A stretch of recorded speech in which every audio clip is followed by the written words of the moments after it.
सभी लोग उम्मीद है स्वस्थ होंगे, मस्त होंगे, जबरदस्त होंगे। तो अभी हम लोग यहाँ तक पहुँच चुके हैं। यहाँ पे आपके लिए पता है, मैं आपसे पहले बोल रहा हूँ, लिखना नहीं है, आपको सिर्फ पढ़ना है। जो पॉइंट है तो मैं लास्ट में आपको लिखवा देता हूँ, रस वो लिखना है। अभी आपको अपनी बुकलेट निकाल के रखना है और उसको आपको देखते रहना है। जब मैं आपको बोलूँ पॉज करके रिवाइज कर लो, आपको रिवाइज कर लेना, ठीक है ना। ये आपके लिए यूजीसी नेट के लिए हिस्ट्री क्लासेस है। मैराथन के नाम पे हलवा हो गया है पूरा आपको पूरा कंटेंट ही मिल गया है, अच्छी बात है। तो चलो राष्ट्रकूट वंश की बात करते हैं हम लोग यहाँ पे। तो राष्ट्रकूट वंश दक्कन में, हाँ भाई सब शेयर कर दो, लाइक कर दो, सब्सक्राइब कर दो, नहीं किया तो ठीक है। राष्ट्रकूट वंश की बात करते हैं। तो दक्कन में था, लगभग 200 वर्षों तक शासन किया है। यह वंश प्रशासनिक दक्षता, सैन्य शक्ति, साहित्य कला और धार्मिक सहिष्णुता के लिए प्रसिद्ध है। राष्ट्रकूट शब्द का अर्थ होता है राष्ट्र का मुखिया। क्या? राष्ट्र का मुखिया। इतिहास के स्रोत, राष्ट्रकूट इतिहास को जानने के स्रोत क्या है, अब यहाँ पे महत्वपूर्ण तो ध्यान रखना। तंती दुर्ग का एलोरा, सामंथर लेक, गोविंद तृतीय का राधनपुर, वाणी डिंडोरी, बड़ौदा लेक, अमुक वर्ष का, ये महत्वपूर्ण है, ये आपके लिए महत्वपूर्ण है, अमुक वर्ष याद रखना।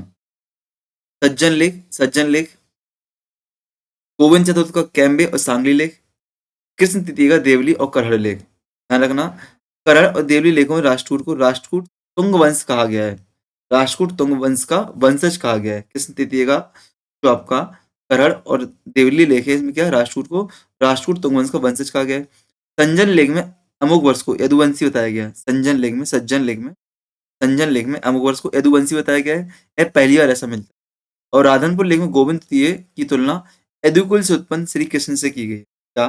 तो राधनपुर अभिलेख है आपका, राधनपुर अभिलेख गोविंद तृतीय का, उसमें क्या, इसकी तुलना यदुकुल से उत्पन्न श्री कृष्ण से की गई है, ठीक है ना। साहित्यिक स्रोत में जिनसेन का आदि पुराण, जिनसेन द्वारा रचित आदि पुराण जो कि जैन ग्रंथ है आपका, इसमें आपको इसकी राष्ट्रकूटों की जानकारी मिलती है। महावीराचार्य द्वारा लिखित गणित सार संग्रह, याद रखना, याद कर लेना कौन सी है, गणित सार संग्रह महावीराचार्य की है। इसमें आपको राष्ट्रकूटों की जानकारी मिलती है। अमोघ वर्ष का कविराज मार्ग कन्नड़ काव्यशास्त्र का प्रथम ग्रंथ है। अमोघ वर्ष का कविराज मार्ग कन्नड़ शास्त्र काव्यशास्त्र का प्रथम ग्रंथ है, ठीक है ना। राष्ट्रकूट शासन की बात करते हैं हम लोग, जैसे यहाँ पे तो राजा सर्वोच्च शासक था। प्रशासन, सेना और धर्म सभी राजा पर नियंत्रण थे। राजकीय उपाधियां महाराधिराज, परम भट्टारक, परमेश्वर, महाराधिराज, परम भट्टारक, परमेश्वर। व्यक्तिगत उपाधियां हरा वर्ष, सुवर्ण वर्ष, विक्रम लोक, जगजंतु, अकाल वर्ष, ठीक है ना। अकाल वर्ष उपाधि क्यों है? अकाल के समय भी दान देने वाले शासक, ठीक है ना। केंद्रीय अधिकारियों की बात करें तो मंत्री प्रधान शासनिक प्रमुख होता था। सर्वाधिकार सभी विभागों पर अधिकार करने वाला, सर्वाधिकार सभी विभागों पर अधिकार रखने वाला। पुराना मत वरिष्ठ मंत्री, अब यहाँ पे सुनो, थोड़ा यहाँ पे आपको फंसना नहीं है, सुनना एक बार। मंत्री या महाप्रधान प्रशासनिक, ठीक है। केंद्रीय अधिकारी की बात कर रहे हैं, सर्वाधिकारीन सभी विभागों पर। पुराना मत वरिष्ठ मंत्री, महासंधि विग्रह विदेश मंत्री, और धर्माधिकारीन प्रधान न्यायाधीश। यहाँ पे थोड़ा चेंज है, ठीक है ना, शब्द पुराने नहीं है आपके। महासंधि विग्रह तो वही है आपका। धर्माधिकरण दंडनायक, महादंडनायक के तहत यहाँ पे क्या आ गया, धर्माधिकरण प्रधान न्यायाधीश। और धर्मांकुश, धर्मांकुश पुरोहित या धार्मिक अधिकारी। इन दोनों में डाउट में मत आना, इन दोनों में डाउट में मत आना। अधिकारीन प्रधान न्यायाधीश, बड़ा है तो न्यायाधीश हो गया, छोटा है तो पुरोहित हो गया। प्रांतीय प्रशासन की बात करें तो राष्ट्र को प्रांत कहते थे। विषय जिला, भुक्ति, तहसील। अब यहाँ पे देखो, भुक्ति तहसील हो गई है। गुप्त काल में प्रांतों को भुक्ति कहते थे, गुप्त काल में प्रांतों को भुक्ति कहते थे, याद रखना। यहाँ पे राष्ट्रकूट काल में भुक्ति तहसील को कर रहे हैं, तो भुक्ति तहसील को कह रहे हैं हम लोग, ठीक है ना, छोटी इकाई बन चुकी है। फिर प्रमुख अधिकारी की बात करें थे हम लोग प्रांतों में, तो राष्ट्रपति। सैन्य प्रमुख दंडनायक, आप देखो यहाँ पे सैन्य पृष्ठभूमि में दंडनायक, महादंडनायक। वही मतलब अंतर थोड़ा समझना पड़ेगा आपको कि दंडनायक महादंडनायक कहाँ पे सेना वाले, कहाँ पे धर्म वाले। जिला विषयपति, तहसील भौगोलिक या भोगपति, भौगोलिक या भोगपति, और राष्ट्रपति का सहायक राष्ट्र मध्यस्थ, है ना। राजस्व व्यवस्था की बात करें तो भूमि राजस्व एवं कर, राजकीय राजस्व, राज्य की आय का प्रमुख स्रोत था। उद्रंग या उपरिक्त उपज का 1/4, ये महत्वपूर्ण है आपका 1/4 क्यों? अभी तक 1/6 लिया जा रहा है, 1/4 तक आ चुके हम लोग। 25% टैक्स लिया जा रहा है उद्रंग या उपरिक्त, सामान्यतः उपज का 1/4। मेलावरम, ये पूछा गया आपसे, मेलावरम राजकोष, राजकोष में जाने वाला केंद्रीय हिस्सा। चूड़ीवारम ग्राम सभा के पास रहने वाला हिस्सा, चूड़ीवारम। मेलावारम और चूड़ीवारम, इनको भूल मत जाना, ठीक है ना। सामान्यतः 15% रहता है क्या, चूड़ीवारम। अन्य कर की बात करें तो भूतोत्पाद प्रत्यय कर, स्थानीय उत्पाद और आयातित वस्तुओं पर लगने वाला भूतोत्पाद प्रत्यय कर। भूतोत्पाद प्रत्यय कर स्थानीय उत्पादों और आयातित वस्तुओं पर लगने वाला। सिरपुर अभिलेख में घी और कोयले पर भी कर लगे हैं। अमुक वर्ष के सिरपुर अभिलेख से जानकारी मिलती है घी और कोयले पर भी कर लगाए गए हैं। बंदरगाह मतलब विदेशी जहाज पर कर लगता था आपको बंदरगाह का। विदेशी जहाज पर एक गणार स्वर्ण सिक्का और देसी पर कम दर लगती, कम दर से, ठीक है ना। तो यार है ना, राष्ट्रकूट टाइम पे सोने के सिक्के क्या कहते, गनात कहते, गनाद, गनाद, ठीक है ना, याद रखना, गंधर्व गनाद। तीस कर चार्टवर्स प्रवेश, गांव में अर्धसैनिक पुलिस प्रवेश से बचने के लिए चार्टवर्ट कर दिया जाता था। सद दंड अपराध कर दान प्राप्त ग्रामों को अर्थदंड का अधिकार प्राप्त, जो दान में भूमि मिली है उन ग्रामों को लोग अर्थदंड लगा सकते थे। सब वृक्ष मालाकुल, सब वृक्ष मालाकुल जंगल व वृक्ष की राज्य की संपत्ति है। ऐसे दान को सर्व वृक्ष मालाकुल कहा जाता है। अब देख लो, जहाँ पे जंगल और राज्य, जंगल और वृक्ष राज्य की संपत्ति होंगी, वैसे गांव क्या सर्व वृक्ष मालाकुल कहे जाते हैं। सर्व वृक्ष मालाकुल, ये भी पूछा गया है आपसे। याद रखना, सच में फायदा होगा कि मैराथन ना लेके मैंने ऐसी क्लास कर दी आपके लिए। इसमें बहुत सारी चीज मैं आपसे डिस्कस कर पा रहा हूँ अच्छे से, नहीं तो मैं आधा बोला पढ़ लेना निकाल देना, पढ़ देना निकाल देना, ऐसे चलता है। सब लोग करते हैं ना, वैसे ही छोड़ छोड़ के करते हैं, मजा नहीं आता फिर वो। सैन्य एवं पुलिस प्रशासन, स्थिर भूत कटक राष्ट्रकूटों की केंद्रीय स्थायी सेना है। स्थिर भूत कटक राष्ट्रकूटों की केंद्रीय स्थायी सेना है। महासामंत उच्च सेनापति है, पंच महाशब्द की उपाधि धारक करता है। सूर्योधारणिक चोरी नियंत्रण करने वाला और दंडपासिक पुलिस अधिकारी। फिर से देखो, स्थिर भूत कटक, स्थिर भूत कटक राष्ट्रकूटों की केंद्रीय सेना। महासामंत उच्च सेनापति, पंच महाशब्द उपाधि धारक करता है, उच्च सेनापति। फिर चोरोधारण चोरी नियंत्रण करने वाला अधिकारी और दंडपासिक पुलिस अधिकारी, ठीक है ना। राष्ट्रकूट काल की बात करें हम लोग, 753 से 945 मांडकेट इनकी राजधानी थी। कविराज मार्ग अमोघ वर्ष ग्रंथ है। राजस मेलावरम चूड़ीवरम, मेलावरम और चूड़ीवरम केंद्रीय कोष वाला और ग्राम कोष वाला। स्थानीय सेना स्थिरभूत स्थायी सेना, स्थिरभूत कटक और जंगल दान सावृक्ष मालकुल।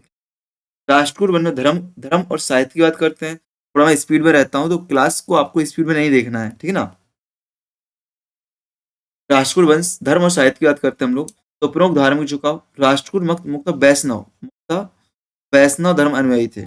उपाधियां श्री वल्लभ, पृथ्वी वल्लभ, श्री नारायण। राजमुद्राओं पर करुण का अंकन मिला जो कि वैष्णव परंपरा का प्रतीक है। देखो, राष्ट्रकूटों की पर भी करुण, और आपके गुप्तों की जो मुख्य मुद्रा थी उस पर भी गरुड़ का चिन्ह। जैन धर्म का संरक्षण दिया, तो राष्ट्रकूट दरबार में जैन धर्म को असाधारण राजकीय संरक्षण प्राप्त था। जैन मत में गोविंद चतुर्थ और अमोघवर्ष प्रथम, दो शासक हुए राष्ट्रकूट जिन्होंने जैन धर्म को माना है, अमोघवर्ष प्रथम और गोविंद चतुर्थ। जैन धर्म को राजकीय परिचय किसने दिया, कृष्ण द्वितीय ने भी दिया है और इंद्र तृतीय ने, है ना। कृष्ण द्वितीय और इंद्र तृतीय ने दिया है। महत्वपूर्ण, अमोघ वर्ष प्रथम वनवासी में, अमोघ वर्ष ने वनवासी में जैन विहार बनवाया। अमोघ वर्ष के प्रथम गुरु जिनसेन थे, आदि पुराण की रचना की। और कृष्ण द्वितीय गुरु गुणभद्र थे, कृष्ण द्वितीय गुरु गुणभद्र थे, गुणभद्र जैन मॉन्क, ठीक है ना। इससे स्पष्ट होता है कि राजा वैष्णव होते हुए भी जैन धर्म के संरक्षक थे। इस्लाम और अरबों से संबंध, अब देखो यहाँ पे इस्लाम और अरब दिख जाएंगे आपको। मध्यकाल कहीं ना कहीं पूर्व, इस बारे में गुप्तोत्तर काल प्लस पूर्व मध्यकाल बोलते हैं हम लोग, ठीक है ना। ये चौथी या पांचवी मिनट आपकी है। अरब यात्रियों के विवरण, राष्ट्रकूट धार्मिक सहिष्णुता को दर्शाते हैं। अरब यात्रियों के विवरण क्या, राष्ट्रकूट और धार्मिक संहिता को दर्शाते हैं, ठीक है।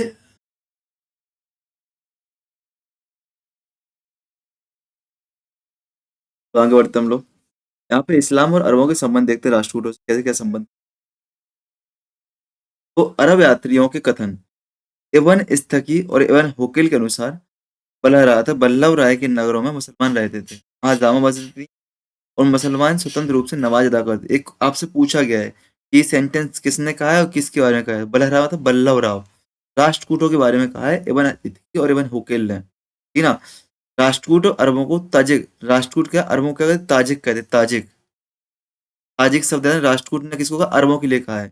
चिंचड़ी दानपत्र के अनुसार कृष्ण द्वितीय ने मधुमती अर्थात महमूद को सयान मंडल का प्रशासक नियुक्त किया था। तो राष्ट्रकूटों के शासन में याद रखना आपको मुस्लिम शासक वर्ग भी दिखेंगे। मधुमती का नाम, मधुमती का अन्य नाम सुखपति भी मिलता है। क्या मिलता है, सुखपति भी मिलता है, सुखतीप, सुखतीप मिलता है, ठीक है ना। यह दर्शाता है कि मुसलमानों को प्रशासनिक पदवी दिए जाते थे, ठीक है ना। चलो, राष्ट्रकूटकालीन साहित्य की बात करें तो राष्ट्रकूट को काल को कन्नड़ और संस्कृत साहित्य का, कन्नड़ का भी और संस्कृत साहित्य का भी स्वर्ण काल कहा जाता है। क्यों कहा जाता है देखते हैं। अमोघ वर्ष प्रथम और साहित्य। तो अमोघ वर्ष प्रथम ने नृपतंग कन्नड़ भाषा का महान विद्वान था। कन्नड़ का प्रथम काव्य शास्त्री ग्रंथ लिखा है, ठीक है ना। कौन सा? कवि राजमार्ग। कौन सा? कवि राजमार्ग। कवि राजमार्ग लिखा है इन्होंने। भाषा कन्नड़, विषय काव्य शास्त्र, महत्व कन्नड़ साहित्य की आदर्श राज गलती है, ठीक है ना। जैन आचार्यों की बात करूं, जिनसेन में, जिनसेन, इन्होंने हरिवंश पुराण, पार्श्वोद्धव और आदि पुराण लिखे हैं। याद रखना, आदि पुराण का प्रारंभ किया था। तो जिनसेन ने हरिवंश, पार्श्वोद्धव, आदि पुराण लिखे हैं, ठीक है ना। आदि पुराण को जिनसेन के शिष्य गुरचंद्र ने पूर्ण किया था। याद रखना, गुरचंद्र कृष्ण तृतीय के गुरु थे, कृष्ण तृतीय के गुरु थे, ठीक है ना। ठीक। इंद्र तृतीय के शासकाल में लेखक त्रिविक्रम, इन्होंने नलचंपू लिखा है। अलाउद्दीन ने कवि रहस्य लिखा है। दंडन ने दस कुमार चरित और काव्य दर्श लिखा है। दंडन ने यहाँ पे लिखा है, याद रखना, दंडन ने। यही हमें गुप्त काल में दिखा था कि नहीं दिखा था। और शिवकोटि भंडार रोधन राधन, ठीक है ना, याद रखना। तो त्रिविक्रम का नलचंपू, हलायुद्ध का कवि रहस्य, दंडन का दस कुमार चरित संस्कृत और काव्य दर्शन, ठीक है ना। वंडारोधन, वंडारोधन कन्नड़ साहित्य का प्राचीनतम गद्य रचना है। जो वंडारोधन है ना, शिवकोटि की रचना, शिवकोटि ने जो लिखा है, ये प्राचीनतम गद्य रचना है कन्नड़ भाषा में। कन्नड़ के तीन रत्न पंप, पौन और रत्न को कहा जाता है। पंप, पौन, रन। इनको ऐसे याद करते, पंप, पौन, रन। पंप, पौन, रन ऐसे याद करते, जल्दी जल्दी बोलते, पन, पौन, पन, पन, पौन, पन ऐसे बोलते रहते कूट पटांग। ऐसे आप याद करो, पंप, पौन, रन। कन्नड़ साहित्य के तीन रत्न है, कौन कौन से? पंप, पौन और रन। पंप, पौन, रन कन्नड़ साहित्य के तीन रत्न कौन कौन बेटा आपके? पंप, पौन और रन कन्नड़ साहित्य के तीन आपके रत्न माने जाते हैं, ठीक है ना। ये कवि जैन परंपरा से जुड़े हुए, किसी जैन परंपरा से जुड़े हैं और राष्ट्रकूट दरबार में संरक्षित थे, ठीक है ना। राष्ट्रकूट दरबार में संरक्षित थे, ठीक है ना। चलो, तो ये रिवीजन कर लेना एक बार। याद रखना, अभी आपके लिए राष्ट्रकूट से और जो पीछे हम बागटे वगैरह पढ़ाए थे, जितने भी मौर्योत्तर काल के ना, मैं सारे फैक्ट एक साथ आपको, जो एक्स्ट्रा फैक्ट है वो लिखवाऊंगा अभी क्लास के एंड में। फिर से फैक्ट लिखवाऊंगा मौर्योत्तर काल वगैरह के, ठीक है ना, जैसे गुप्त काल में लिखवाए थे ना वैसे ही। अब आते चालुक्य वंश, वातावी वंश या बादामी की चालुक्य। क्योंकि अभी बहुत सारी चीजें इसमें नहीं कराई कि राजा कौन थे, राजा कथन क्या है। जो चीज आती है वही मैंने यहाँ पे कराई, पीवाईक्यू स्टूडेंट। जो चीज यहाँ पे आती है ना, अभी मैं अभी इस पीडीएफ को अभी पता बनाऊंगा ना, बहुत अच्छा कंटेंट बना रहा हूँ। जब मैं पढ़ाऊंगा अच्छा खासा, तब अभी तो आपके लिए मैराथन चल रही है, ठीक है ना। तो चालुक्य वंशी या वातापी, और ये जो पूरा कंटेंट है पीवाईक्यू बेस्ड है, जो पीवाईक्यू में है ना वही यहाँ पे लिखा है लाइन टू लाइन, ठीक है ना। उस टॉपिक को उठा के बना दिया जाता है। तो उदय स्थल बादामी या बातापी, बीजापुर कर्नाटक क्षेत्र में, काल 550 ईस्वी से 750 ईस्वी। पूर्वकालीन पश्चिमी चालुक्य कहे जाते हैं लोग, क्या? बादामी की चालुक्यों को या बातापी की चालुक्यों को पूर्वकालीन पश्चिमी चालुक्य कहा जाता है। इतिहास के स्रोत की बात करें तो चालुक्यों की जानकारी हैंसांग से भी मिलती है और ईरानी इतिहास का ताबरी। अब ताबरी यहाँ से महत्वपूर्ण आ गया। ताबरी ईरानी इतिहासकार, ताबरी भी आपका इसकी राष्ट्रकूटों की, सॉरी, चालुक्यों की जानकारी देता है। साथ ही पुलिकेशिन द्वितीय का एहोल अभिलेख, पुलिकेशिन द्वितीय का एहोल अभिलेख जो भी आपको बताता है, सूचना क्या देता है कि नर्मदा को पार करने से रोका था। किसको रोका था? हर्ष को, ठीक है ना। बादामी का अभिलेख, महाकूट अभिलेख और हैदराबाद का ताम्र अभिलेख, हैदराबाद का दान पत्र अभिलेख। बादामी, महाकूट और हैदराबाद का दान अभिलेख। एहोल अभिलेख को चालुक्य इतिहास की, एहोल अभिलेख को, जो आपका पुलिकेशिन द्वितीय का एहोल अभिलेख, इसको क्या चालुक्य इतिहास की कुंजी कहा जाता है, याद रखना। चालुक्य इतिहास की कुंजी किसको? एहोल अभिलेख को कहा जाता है। चालुक्य इतिहास की कुंजी एहोल अभिलेख को कहा जाता है। चालुक्य की उत्पत्ति के बारे में विभिन्न मत दिए गए हैं। अब याद रखना, ये महत्वपूर्ण है, यहाँ से बहुत क्वेश्चन आया है। तो विंसेंट स्मिथ महोदय बोलते हैं कि मध्य एशिया की चप जाति से इनकी उत्पत्ति हुई है। क्या? विंसेंट स्मिथ बोलते हैं मध्य एशिया की चप जाति से इनकी उत्पत्ति हुई है। डीसी सरकार बोलते हैं कन्नड़ कुल से उत्पत्ति हुई। किससे? कन्नड़ कुल से उत्पत्ति हुई है, डीसी सरकार। डीसी सरकार बोलते हैं कन्नड़ कुल से उत्पत्ति हुई है। डॉक्टर भंडारकर बोलते हैं विदेशी गुर्जर से। क्या? विदेशी गुर्जर से हुए, याद रखना। विंसेंट स्मिथ बोलते हैं मध्य एशिया की चप जाति से उत्पत्ति हुई है, मध्य एशिया की चप जाति से इनकी उत्पत्ति हुई है। डीसी सरकार कन्नड़ कुल से उत्पत्ति बोलते हैं। डॉक्टर भंडारकर विदेशी गुर्जर उत्पत्ति बोलते हैं। हेमचंद्र राय चौधरी रस संहिता में वर्णित सुलूक जाति से, रस संहिता में वर्णित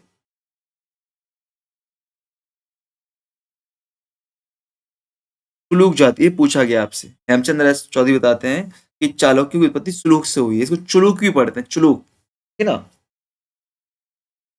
फिर से देखो, विंसेंट स्मिथ बताते हैं कि भैया इनकी उत्पत्ति चप जाति से हुई जो मध्य एशिया की थी। तीसरी सरकार कन्नड़ कुल से। डॉक्टर भंडारकर आर्यभट्ट विदेशी गुर्जर से उत्पत्ति हुई। हेमचंद्र राय चौधरी संहिता का स्रोत लेके बोलते हैं सुलूक जाति से हुई। वंशांग इनको क्षत्रिय बताती है। बादामी अभिलेख में इनको मानव गोत्रीय हरिति की संतान और मूलतः ब्राह्मण बताया गया। बादामी अभिलेख में मानव गोत्रीय हरिति संतान मूलतः ब्राह्मण बताया गया। एहोल में नहीं, बादामी का, बादामी में। पिलड़ की विक्रमांक देव चरित्र में पिलड़ की विक्रमांक देव चरित्र में ब्रह्मा को चुलूक बोला, हतु ब्रह्मा की चुलूक से उत्पन्न बताया गया। इनको चालुक्यों को ब्रह्मा के चुलूक से उत्पन्न, हथेली से उत्पन्न बताया गया। सीवी वेद ने पितृपक्ष मानवगुप्त और मातपक्ष हरितिगुप्त बताया। हैदराबाद दानपत्र में अयोध्या से संबंध बताया और अन्य अभिलेख में चंद्रवंशी। देख लो भैया, चालुक्य की उत्पत्ति के लिए सब लोग एक मत नहीं है ना। क्षत्रिय ब्राह्मण परंपरा से जुड़ा स्थानीय कन्नड़ वंश दर्शाते हैं, ये आपको याद रखना है। यहाँ पे हेमचंद का बहुत अच्छे से याद रखना, हेमचंद का याद रखना बहुत अच्छे से, पिलड़ का याद रखना बहुत अच्छे से, और आपका विंसेंट इस्मत का याद रखना, तीन तो याद रखना ही है आपको। ठीक है। पुलिकेशिन प्रथम, पुलिकेशिन प्रथम का ऐतिहासिक महत्व क्या बेटा, देखो यहाँ पे चालुक्य वंश का वास्तविक संस्थापक माना जाता है और बादामी अर्थात बातापी को राजधानी बनाता है। इसकी उपाधियां महाराज, श्री वल्लभ, सत्राशय, रणविक्रम। ठीक है ना। यज्ञ कराया इसने, अश्वमेध यज्ञ, हिरण्यगर्भ, अग्निहोत्रम, अष्टो अष्टोम, वाजपेयी, ये यज्ञ इसने कराया। बादामी अभिलेख में बल्लवेश्वर उपाधि मिलती है। तक संबंध का प्रयोग किया गया, कन्नड़ भाषा में लिखा गया है। कन्नड़ का प्रारंभिक अभिलेख प्रयोग किया गया बादामी अभिलेख, ठीक है। किसका है क्या बेटा, आपका पुलिकेशिन प्रथम का आपका बादामी अभिलेख। और एहोल अभिलेख पुलिकेशिन द्वितीय का। आते हैं आपके कीर्तिवर्मन आते हैं, इनका अन्य नाम कीर्ति राज्य, कीर्तिवर्मन का अन्य नाम कीर्ति राज्य। प्रमुख विजयों की बात करें तो एहोल अभिलेख के अनुसार वनवासी के कदम्बों को हराया था। कोंकण के मौर्यों को, इस समय भी कोंकण के पास मौर्य छोटी जाति रूप में वास कर रहे थे, को हराया था। और वल्लारी क्षेत्र के नलवंशी राज्य को हराया था। महाकूट अभिलेख के अनुसार बंग, अंग, कलिंग, मगध, मदक, केरल, गंग, मूसा, कांडचोल, वैजयंती के शासकों को पराजित किया था। एक से एक आप क्या रखना है, आप पे एक से एक महान शासक आपको मिलेंगे, एक से एक बड़े महान शासक आपको यहाँ मिलेंगे। कब? आपको चालुक्य काल में, कीर्तिवर्मन, ठीक है ना। चलो, कीर्तिवर्मन प्रथम महान विजेता और साम्राज्य विस्तारक कहा जाता है। प्रथम महान विजेता और साम्राज्य विस्तारक कहा जाता है। 1700 उपाधियां, वल्लभ, वल्लभ, क्रूर, पराक्रमण, बादामी का प्रथम निर्माता कहा जाता है इसको, बादामी का प्रथम निर्माता कहा जाता है। यहाँ पे महाकूट स्तंभ लेख में लिखा गया बहुसुवर्ण अग्नि अष्टम यज्ञ करने वाला शासक, बहुसुवर्ण अग्नि अष्टम यज्ञ करने वाला शासक कीर्तिवर्मन को। ठीक है। चलो, रिवाइज करना अच्छे से। हालांकि देखो, अब यहाँ पे ना, यहाँ से जो क्वेश्चन आते हैं बहुत सरल से आते हैं। यहाँ से मेन जो आते हैं सोर्स से क्वेश्चन आते हैं, याद रखना। तो आपको परेशानी यदि यहाँ पे कुछ याद ना, यहाँ पे क्रम राजाओं का आप लोग क्रोनोलॉजी बना के रखना, क्रोनोलॉजी और क्रम, यहाँ पे वो चीज क्वेश्चन आती है आप।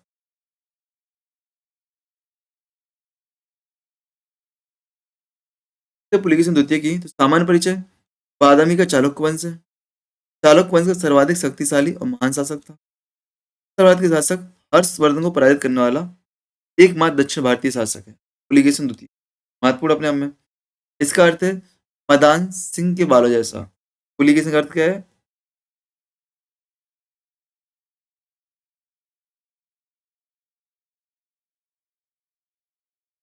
मदान, यहाँ पे याद रखना कहाँ गया। हाँ देखो, फिर से एक बार देखो, पुलिकेशिन को बोला गया था बीच में। बादामी का चालुक्य, सर्वाधिक शक्तिशाली महान शासक, उत्तर भारत के शासक हर्षवर्धन को पराजित करने वाले एकमात्र दक्षिण भारत के शासक। इसका पुलिकेशिन का अर्थ क्या होता है? मदान सिंहों के बालों जैसा, सिंह के केसों वाला, मदान सिंह के बालों जैसा, सिंह के केसों वाला, ठीक है ना। एहोल अभिलेख की बात करें तो एहोल अभिलेख की सामान्य जानकारी देखो। एहोल अभिलेख यहाँ पे बागलकोट जिला कर्नाटक में है। अंकन मेघोती जैन मंदिर बनाए गए, मेघोती जैन मंदिर बनाए गए। भाषा संस्कृत है। लिपि दक्षिण ब्राह्मणी है। रचयिता रवि कीर्ति है, जैन कवि और मंत्री। प्रथम प्रकाश है जॉन फ्रीट ने, किसने? जॉन फ्रीट ने इसको खोजा था, जॉन फ्रीट ने इसको खोजा था। और अनुवादक किल हॉर्न ने किया था, अनुवाद इसका किल हॉर्न महोदय ने किया था। एहोल अभिलेख चालुक्य इतिहास में सबसे महत्वपूर्ण अभिलेख माना जाता है, ठीक है। चलो, एहोल अभिलेख की विशेषताएं, आरंभ में भगवान जिनेन्द्र महावीर की स्तुति, महाभारत युद्ध से कारगणना की गई है। पुलकेशिन द्वितीय को 1700 ये पूछा गया है। पुलकेशिन द्वितीय को 1700 नाम से संबोधित किया गया है। और 37वें पद में रवि कीर्ति की तुलना कालिदास और भारवी जैसे महान कवियों से, ये आपसे पूछा गया है ऐहोल अभिलेख में रवि कीर्ति ने किससे तुलना की अपनी? तो कालिदास और भारवी से। ये आपका इंपोर्टेंट पॉइंट है। कालिदास और भारवी से, कालिदास और भारवी से की 16वें और 24वें से इसमें पुलकेशिन द्वितीय की उपलब्धियों का वर्णन मिलता है, ठीक है ना। इसकी उपाधियां श्रीवल्लभ, सत्रास्य, परमेश्वर, दक्षिणापदेश्वर, महारधराज, परमभट्टारक, पल्लव, पल्लवैन, पल्लक, भराज, ठीक है ना। इसकी उपाधियां हैं। इसकी दक्षिणापदेश्वर जो उपाधि थी, इससे पता चलता है कि संपूर्ण दक्कन पर इसका प्रभुत्व दर्शाता है, ठीक है ना। कि इसका संपूर्ण दक्कन में प्रभुत्व था। चलो, साम्राज्य विजय, बनवासी के कदम शासकों को पराजित किया था। कदमराज विजय, इसने क्या बनवासी कदम राज्यों को पराजित किया था और इससे चालुक्य की स्थिति दक्कन में मजबूत हुई। हर्षवर्धन से युद्ध किया था। उत्तर भारत में शासक जो हर्षवर्धन था, नर्मदा नदी के तट पर उसको हराया था, ठीक है ना। इससे हर्ष का दक्षिण की ओर विस्तार रुक गया था, ठीक है ना। पुलकेशिन द्वितीय वह शासक था जिसने हर्षवर्धन की दिग्विजय नीति को विफल किया था। और पूर्वी दक्कन की बात करें, वेंगी क्षेत्र में विजय प्राप्त की थी। आगे चलकर पूर्वी चालुक्य का उदय भी वेंगी की क्षेत्र हुआ था आपका। और पल्लव चालुक्य संघर्ष, इसका मैं अभी पल्लव चालुक्य संघर्ष, कांची के पल्लव चालुक्य संघर्ष, क्या कांची के पल्लव शासकों से संघर्ष हुआ था। प्रारंभिक सफलता पुलकेशिन, बाद में चालुक्यों को पतन का कारण बना। यही संघर्ष बाद में क्या चालुक्यों के पतन का कारण बना आपका, ठीक है। याद रखना, चालुक्य इतिहास का सबसे महत्वपूर्ण अभिलेख ऐहोल है। ऐहोल की रचयिता रविकीर्ति थी। अभिलेख की भाषा संस्कृत। अभिलेख का प्रारंभ भगवान महावीर की स्थिति से। हर्ष को पराजित करना पुलकेशिन द्वितीय। दक्षिणापदेश्वर पुलकेशिन द्वितीय, ठीक है ना। ठीक, तो आई थिंक रिपीट हो गया पूरा।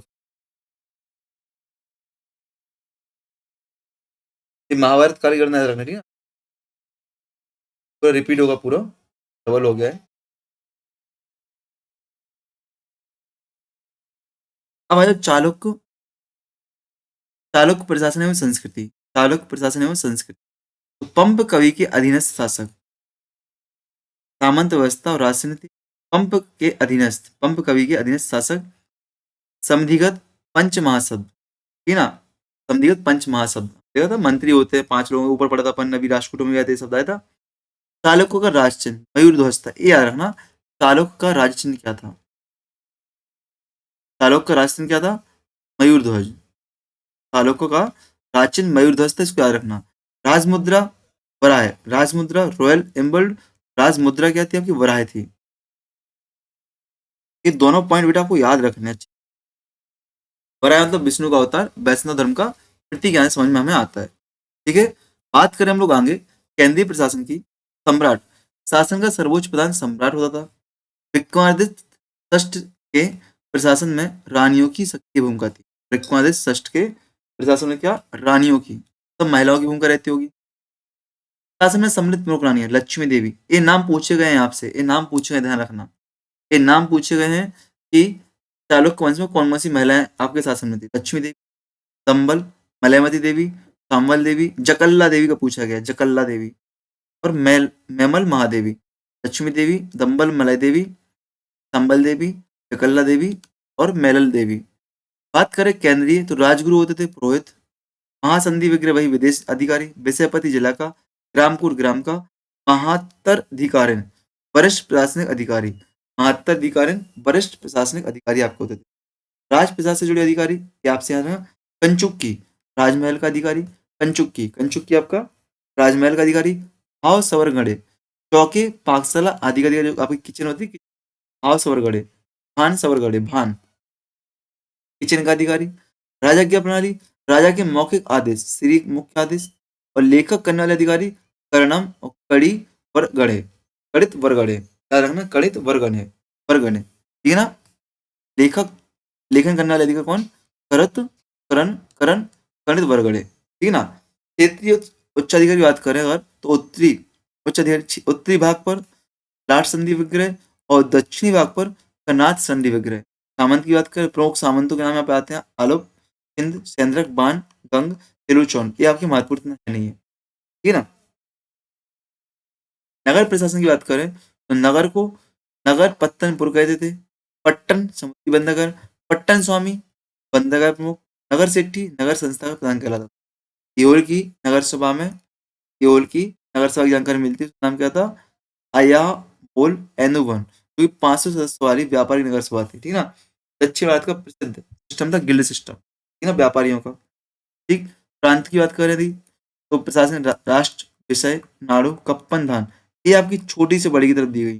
सबसे बड़ी राष्ट्र, विषय आएंगे जिले, नाड़ु ब्लॉक, फिर गांव और छोटे गांव, संपन्न, धान। क्या रखना, चालुक्य काल में एक आपकी प्रशासन इकाइयां हैं। अधिकारी की बात करें तो राष्ट्रपति, विषयपति, ग्रामकूट, आयुक्त, नियुक्त, आधिकारिक, महत्व। अब यहाँ पे इतना आपका वो नहीं है कि यहाँ पे आएगा क्वेश्चन। ये आपका महत्व, ग्राम प्रशासन की सबसे छोटी इकाई थी। ग्रामकूट या गामकुट ग्राम प्रधान होता था। नियुक्ति केंद्रीय ये आपको ध्यान रखना, चालुक्य काल में ग्रामीण क्षेत्र में भी नियुक्ति की केंद्र के द्वारा की जा रही है।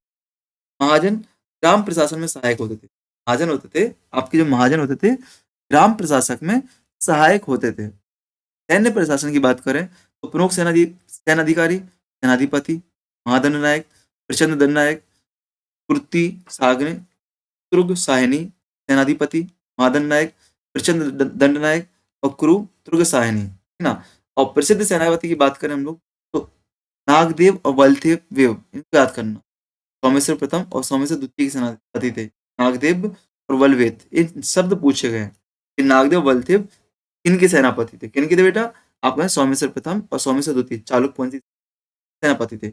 और सोमेश्वर भट्टाचार्य विक्रमादित्य षष्ठ के महामत मुख्यमंत्री थे, धर्म अधिकारी थे। क्या रखना, सेना अधिकारी में कौन? सेनापति, महादंड नायक, प्रसिद्ध और कुरी तुर्ग साहिनी, ये आपके सेना अधिकारी हैं, पद हैं, ठीक है ना? अब राजस्व व्यवस्था की बात करें तो मोस्टली देखो यहाँ पे हट में बोलो, अब यहाँ पे मोस्टली आपको मौर्योत्तर काल में, सॉरी, गुप्तोत्तर काल और पूर्व मध्य काल में मोस्टली आपको चीजें कॉमन मिलेंगी अधिकांशतः। इसलिए मैं आपको रीड कर रहा हूँ स्पीड में, जो शब्द लगता है यहाँ से आपको थोड़ा डाउट रहेगा वो मैं रुक जाऊंगा, ठीक है ना? अब हमें समय बचाना है इसमें, इस वाले चैप्टर में समय बचा सकते हैं, अच्छा खासा समय। राजस्व व्यवस्था की बात करें, प्रमुख कर, निधि, उपनिधि, बिलपत, निधि, उपनिधि, बिलपत, लगान बंदोबस्त के लिए, लगान बंदोबस्त, निधि, उपनिधि, बिलपत, उपरिक अधिभार कहलाता, ऊपरी कर अधिभार, उद्रंग तहबाजारी, तहबाजारी, परिकर चुंगी कर, तेरेपान स्वर्ण के रूप में कर, तेरेपान, सिद्धाय परंपरागत कर, पन्नाय व्यापार द्वारा और दंडाय जुर्माने। ये पूछा गया, पन्नाय पूछा गया, सिद्धाय, पन्नाय व्यापारी वस्तुओं से आए और सिद्धाय परंपरागत, तेरेपान स्वर्ण के रूप में, परिकर चुंगी के रूप में, उद्रंग तह बाजारी के रूप में, औपरिक आपका अधिभार के रूप में, निधि उपनिधि आपका लगान बंदोबस्त के रूप में, ठीक है ना? पुलिकेशन द्वितीय का हैदराबाद दानपत्र 1700 का 9 अभिलेख हमें कर व्यवस्था की जानकारी देता है, ठीक है? भूमि अनुदान प्रणाली, अब यहाँ पे सुन, ये महत्वपूर्ण है, यहाँ से क्वेश्चन बनते हैं, यहाँ से क्वेश्चन बनते हैं। तलवृत्ति, तलवृत्ति कौन सी भूमि है? ऐसी भूमि जो मंदिरों या मठों को जन सेवाएं हेतु दान में दी गई, ऐसी भूमि जो मंदिरों या मठों को दान में दी गई। भट्टवित्ती, भट्टवित्ती शास्त्र अध्यापकों को दी गई भूमि, शास्त्र अध्यापकों को दी। अब आपसे यहाँ पे क्वेश्चन बना था हायर एजुकेशन में, भट्टवृत्ति क्या है? तो ये हिसाब से आपके क्या है, स्कूल टाइप से मान लो, है कि नहीं? शिक्षा देने के दक्षिण भारत में भट्टवृत्ति, क्यों भाई? शास्त्र अध्यापकों को दी जा रही है कि नहीं? अकरवृत्ति, अकरवृत्ति प्रारंभिक शिक्षा देने वाले शिक्षक, अकरवृत्ति प्रारंभिक शिक्षा देने वाले शिक्षक, अकरवृत्ति भी आपके हुआ। उमावृत्ति राजकुमारों की निर्वाह हेतु भूमि, जीवित सेनापति को सेवा के बदले भूमि। तलवृत्ति मंदिर मठों को दी जाती है। भट्टवृत्ति बड़े टीचरों को, अकरवृत्ति छोटे टीचरों को, कुमारवृत्ति कुमार, तो कुमार आए राजकुमार, और जीवित मतलब जीवित वृत्ति, ठीक है ना? चलो,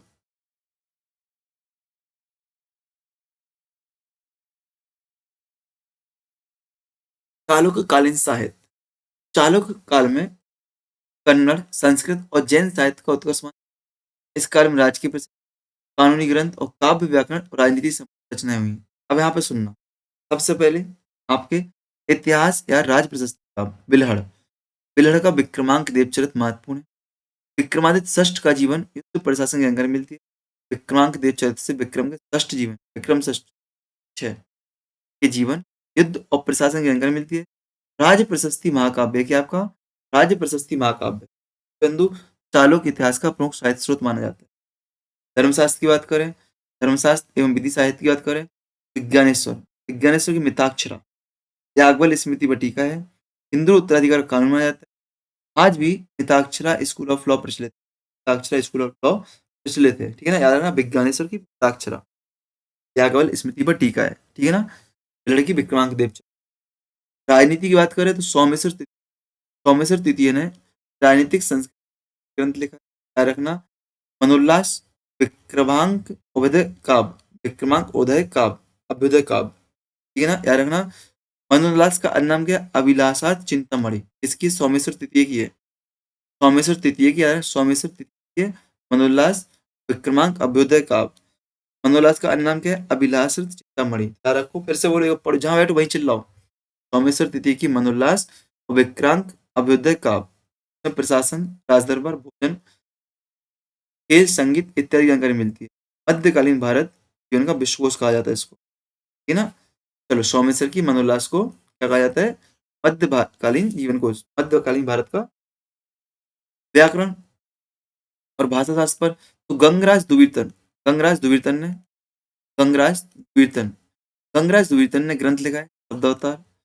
भारवी ने कीर्ति नैजम पर 15 टीका देखिए, भारवी जो शब्द अवतार है, हाँ, गंगराज द्वितीय का शब्द अवतार है, जो भारवी के द्वारा रचित कीर्तार्जुनियम है, उसके 15वें तर्क पर टीका है, ठीक है ना। गुणांड की व्रत कथा का संपादन इन्होंने किया, याद रखना, ठीक है ना। संस्कृत व्याकरण का परंपरा। उदयदेव ने जैन व्याकरण लिखा, उदयदेव ने जैन व्याकरण लिखा है। जैन व्याकरण परंपरा जैन संबंध से। गंगराज द्वितीय ने शब्द अवतार, याद रखो, गंगराज द्वितीय का शब्द अवतार, उदयदेव का जैन व्याकरण। जैन साहित्य की बात करें, गणिराज ने पार्श्वनाथ चरित, यशोधर चरित, ठीक है ना, जिसमें जैन तीर्थंकरों के विषय पे लिखा है। क्या? गणिराज ने पार्श्वनाथ चरित, यशोधर चरित, है ना। सोमदेव सूर्य की बात करें, सोमदेव सूर्य बहुत महत्वपूर्ण है। ये यश तिलक चंपू बार पूछा गया, जो कि जैन धर्म से। और नीति वाक्यामृत राजनीति राजधर्म से है, ना? राजनीति और राजधर्म से है ना। याद रखना, जैन साहित्य सोमेश्वर बहुत पूछा गया। सोमदेव सूर्य का यश तिलक चंपू वाक्यामृत, तिलक चंपू और वाक्यामृत बहुत पूछा गया, ठीक है ना। चलो, धनंजय की बात करते हैं। धनंजय ने क्या लिखा है? धनंजय ने द्विसंधान काव्य लिखा है। एक ही काव्य से दो कथाएं, एक ही काव्य से दो कथाएं लिखती, द्विसंध काव्य। कवि सोडुल ने उदय सुंदर गीता, कवि सोडुल ने उदय सोडुल गीता, बाणभट्ट के हर्षय से रचना लिए, याद रखना, प्रेम प्रसंगिक, ठीक है ना। कविराज सूरी ने राघव पांडवी लिखा है, कविराज सूरी ने राघव पांडवी लिखा है। एक साथ रामायण और महाभारत की कथा। कविराज सूरी ने राघव और पांडवी, नाम से राघव राम, पांडव तो आपके महाभारत, ठीक है ना। फिर नागमाचार्य ने चंद्र चूड़ामणि चातक लिखा है, कन्नड़ साहित्य का ग्रंथ है। ये लिखा है आपके, कि भैया याद कर लेना, बहुत महत्वपूर्ण है, बहुत महत्वपूर्ण आपके हैं। चालुक्य ग्रंथ बहुत महत्वपूर्ण है, ऐसे क्वेश्चन आएगा। चालुक्य के ग्रंथ से क्वेश्चन आते हैं, याद रखना। आगे बढ़ते हम लोग आते पल्लव काल पे। पल्लव 300 शताब्दी से 900 शताब्दी तक, बहुत सॉरी, 300 शताब्दी से 900 भी बीच भी तक बहुत लंबे समय पर काम इन्होंने शासन किया। उत्तर में पेन्नार नदी और दक्षिण में कावेरी। पूछा गया है, पेन्नार और कावेरी के दोआब पर किसने शासन किया? याद रखना, पल्लवों ने, ठीक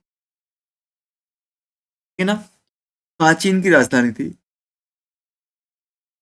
इसको हम कांचीपुरम बोलते हैं। इनका स्थापत्य महत्वपूर्ण है, पल्लवों का आपका स्थापत्य भयंकर महत्वपूर्ण, मंदिर भयंकर पूछे जाते हैं इनसे। तो अभिलेख, ये साक्ष्य प्रमाणिक है।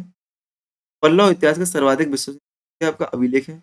प्रारंभ में अभिलेख की भाषा क्या थी? प्राकृत थी। बाद में आपकी संस्कृत, ठीक है ना। जैसे आपका मेंडवोलूस अभिलेख किसका है? सिर्फ स्कंद वर्मन का है।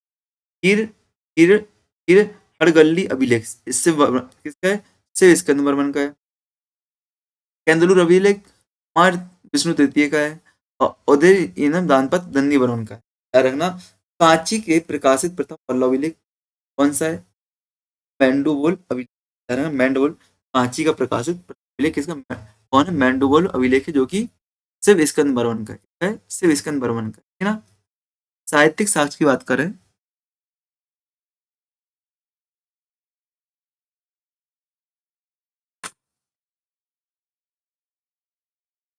साहित्यिक साक्ष्य की बात करें तो दंडीकृत अवंती सुंदरी कथा, दंडी के द्वारा क्या लिखी गई है? अवंती सुंदरी कथा लिखी गई है।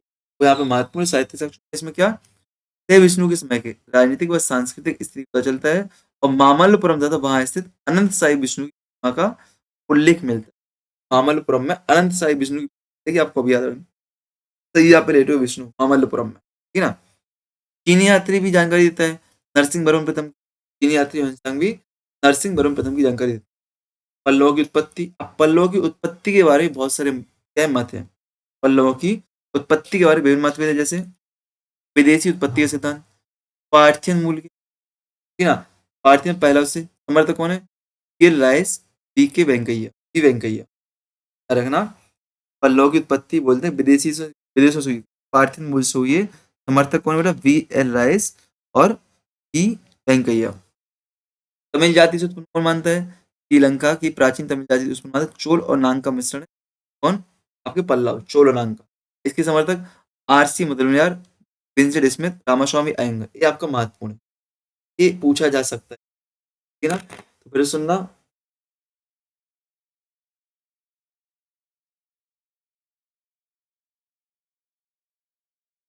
विदेशी उत्पत्ति के सिद्धांत में पढ़ रहे हैं ना। हाँ भाई हो रहा है, इनकी पल्लवों की विदेशी उत्पत्ति सिद्धांत को समर्थन करता है गिल राइस, वेंकैया। तमिल जाति में श्रीलंका की प्राचीन तमिल जाति से चोल नाम का मिश्रण कौन, C R Mudaliar, Vincent Smith और रामास्वामी अयंगर, रामास्वामी अयंगर। भारतीय राजवंश से वाकटक से उत्पत्ति मानते केपी जैसे। अन्य समर्थक इसके कौन, आर गोपालन, डीडी सरकार, डीसी सरकार, नीलकंठ शास्त्री, महालिंगम। और सालकरान वंश से ये लोग सालकरान वंश से संबंधित थे। चलो ये तीनों याद करना बेटा, नाम याद करना, गिल Rice, B Venkayya, T R Mudaliar, Vincent Smith, Ramaswamy Iyengar, R Gopalan, DC Sarkar, Nilakanta Shastri, Mahalingam. पल्लवों का स्वघोषित वंश, पल्लव स्वयं को ब्रह्मा से उत्पन्न बताते हैं। भारद्वाज गोत्रीय ब्राह्मण बताते हैं, भारद्वाज। और अश्वत्थामा का वंशज, अश्वत्थामा याद है महाभारत में, उनका वंश बताते हैं। कालगुण अभिलेख में पल्लवों को क्षत्रिय कहा गया है, ठीक है। अच्छा पल्लव शब्द का अर्थ क्या होता है, तमिल में डाकू या लुटेरा होता है। पल्लव का अर्थ तमिल में क्या, डाकू या लुटेरा होता है। और संस्कृत में लता होता है, क्या होता है, लता होता है। पल्लव शब्द का अर्थ संस्कृत में लता होता है और तमिल में क्या, डाकू या लुटेरा होता है, क्या। बात करें इनके मूल निवास स्थान की, बात करें इनके मूल निवास स्थान की, तो मूल निवास स्थान क्या है, तोड़ मंडलम है, क्या है, तोड़ मंडलम। क्या आपका मूल निवास है, तोड़ मंडलम है। उत्तरी पेन्नारी और उत्तरी बेला नदी के मध्य में। ये लोग प्रारंभ में सातवाहनों के सामंत थे, बाद में नागवंशी शासकों को पराजित कर कांची पर अधिकार और साम्राज्य का विस्तार किया। उत्तर में पेन्नार, दक्षिण में कावेरी नदी। शिक्षा और अब घटिका, ये आपसे पूछा गया है, घटिका। घटिका क्या हुआ हायर एजुकेशन में, दक्षिण भारत में घटिका नामक वैदिक महाविद्यालय की परंपरा का प्रारंभ किया। दक्षिण भारत में घटिका नामक वैदिक महाविद्यालय की परंपरा प्रारंभ की। कांची वैदिक शिक्षा, दर्शन और संस्कृत का प्रमुख अध्ययन केंद्र है। कांची क्या, कांची वैदिक शिक्षा, दर्शन और संस्कृत का प्रमुख अध्ययन केंद्र बना, ठीक है ना। पल्लव इतिहास का सर्वाधिक पौराणिक स्रोत अभिलेख है। पल्लव इतिहास का सर्वाधिक पौराणिक स्रोत क्या, अभिलेख है। और प्रथम पल्लव अभिलेख मेंडोल अभिलेख है। प्रथम पल्लव अभिलेख कांची का मेंडोल अभिलेख है। और पल्लव की राजधानी क्या थी, कांची थी। पल्लव की राजधानी क्या थी, कांची थी। अवंती शुद्धिकता के लिए तक दंडी थे, अवंती शुद्धिकता के लिए दंडी थे। कांची की यात्रा करने वाला पहला यात्री हिंसा, यात्री हिंसा। ये याद कर लेना बेटा, बहुत महत्वपूर्ण पल्लव। मैं बोलूंगा एक दो बार पढ़ो, अपने आप आपको याद हो जाएंगे। रचना है तो याद कर ही ले। अब देखो यहाँ से आपके ध्यान रखना, कुछ आपको यज्ञ मिलेंगे, कुछ स्थापत्य मिलेंगे। वो आपको ध्यान, जैसे प्रारंभिक पल्लव शासक में सेहवर्मा, सेहवर्मा आते बेटा आपके, सेहवर्मा आते हैं। पल्लव वंश का प्रथम ज्ञात शासक माना, से स्कंद वर्मन आते हैं। हिरडगल्ली अभिलेख से संबंध, धर्म महाराज की उपाधि ली थी। तीन समुद्रों के मध्य संपूर्ण दक्षिणावर्त का विजय, अश्वमेघ वाजपेयी से कराए थे और कांची को राजधानी की। सिर्फ स्कंद बर्मा ने कराया। पल्लवों के सर्वाधिक प्राचीन उद्यान मैदार दौल और हिरडगल्ली इनके स्थान है, ठीक है। आते हैं आपके विष्णु को पाते हैं प्रारंभिक पल्लव वंश का चौथा शासक, कालानुक्रम में प्रारंभिक शासन को स्थगित दिया, ठीक है ना। अब महान शासकों में आते कौन, सह विष्णु, सह विष्णु आते हैं। कांची शाखा का वास्तविक कांची शाखा का वास्तविक संस्थापक माना जाता है। चोलों को परास्त कर तोड़ मंडलम पर अधिकार किया। चोलों को परास्त कर तोड़ मंडलम पर अधिकार किया। उपाधियां अवनी सिंह पोतरायन। पोतरायन आपसे पूछे शुभ स्कंद वर्मा की, और इससे विष्णु की, विष्णु की पुत्र है। वैष्णव धर्म मानने वाला था। स्थापत की बात करें तो मामल्लपुरम का आदि वराय गुहा मंदिर विष्णु ने। पल्लव शासक से विष्णु ने, पल्लव शासक से विष्णु, इसमें से विष्णु उसकी दो रानियों की प्रतिमाएं मिलती है। तो मामल्लपुरम का आदि विराय गुहा मंदिर किसने, से विष्णु ने बनवाया, और उसकी यहाँ पर उसकी पत्नी, दोनों पत्नी और उसकी मूर्तियां मिलती है, ठीक है ना। फिर आगे देखो, से विष्णु में कोट अभिलेख माता द्वारा जैन यापनीय उदाहरण दिया गया। दरबारी कवि भारती थे और इनकी रचना क्या थी, कीर्तानुजीयम थी ना। चलो, से विष्णु के दरबारी कवि भार भी हो गए। और आते महेंद्र बर्मन। तो महेंद्र बर्मन भैया बहुत महत्वपूर्ण है। तो देखो इसकी उपाधियां, विचित्र, मत विलास, गुणभर, शत्रुमल, परम महेश्वर, सत्य संग, नित्य विनीत, चित्रकार पुल्ली और चित्रकारी, ये इसके प्रमुख नाम है। क्या, चित्र, मत विलास, गुणभर, शत्रुमल, परम महेश्वर, सत्संग, नित्य विनीत, चित्रकार पुली, चित्रकार, क्या है, महेंद्र वर्मा की उपाधियां है।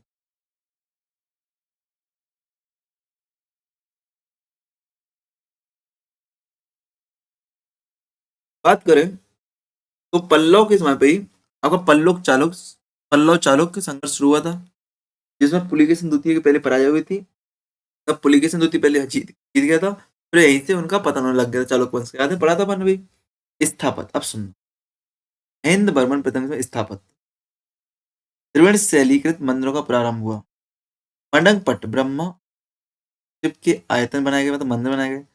कृष्णापल्ली, महेंद्रवाड़ी, कलवर्रू, बल्लभ। कृष्णापल्ली का मंदिर, महेंद्र महेंद्रवाड़ी नाम से आपका डैम बनाया या तालाब बनाया। चित्ते चित्त मेघ तड़ांग नाम से भी जल प्रबंधक प्रणाली बनाई। संगीत गुरु, तो महेंद्र बर्मन के संगीत गुरु रुद्राचार्य थे। महेंद्र बर्मन ये महत्वपूर्ण संगीत ग्रंथ रुद्राचार्य का कुड़ मेमालय इनका संगीत ग्रंथ है। और संगीत अभिलेख पुट्टू कोट्टी शिलालेख को संगीत अभिलेख कहते हैं। और ये आपके लिए महत्वपूर्ण है, पुट्टू कोट्टू अभिलेख को क्या संगीय शिलालेख कहते हैं, संगीत अभिलेख कहते हैं। ऐसा कोई अभिलेख इसको संगीत अभिलेख कहते हैं, किसको कहते हैं, पुड्डू कोट्टई शिलालेख को संगीत अभिलेख कहते हैं। रचनाओं की बात करें, भगवत दुज की हम मत विलास प्रश्न, मत विलास प्रश्न की रचना है आपकी महेंद्र बर्मन की।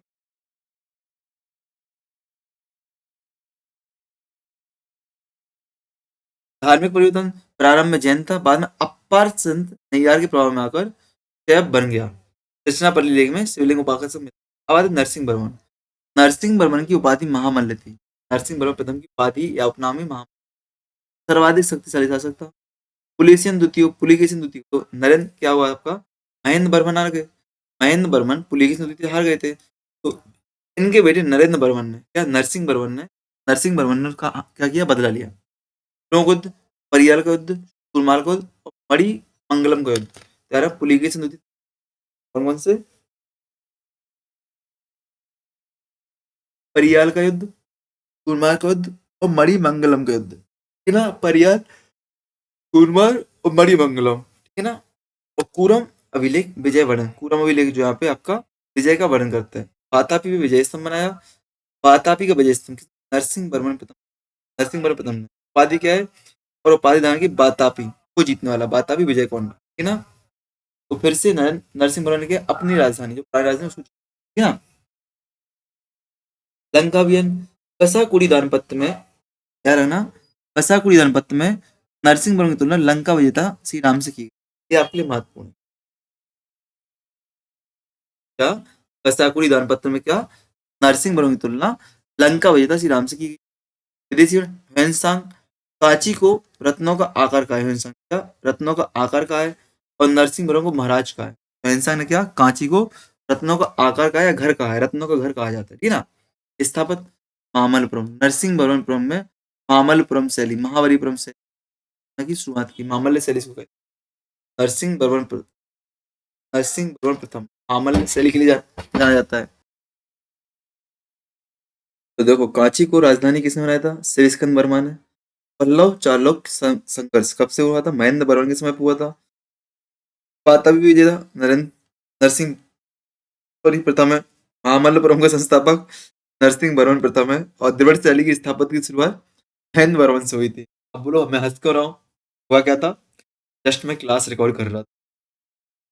आपको क्या की आवाज आई गेट की खुलने की? मैंने गेट खोला, लैपटॉप को पॉज किया, खाना आया था, खाना खाने बैठा मैं। बस खाना खा ही रहा था, सामने एक वॉल पर टी कवर वो लगे ना, कवर्स होते हैं, वो लगा हुआ था। पता है क्या रीजन क्या हुआ, फूल का क्या हुआ?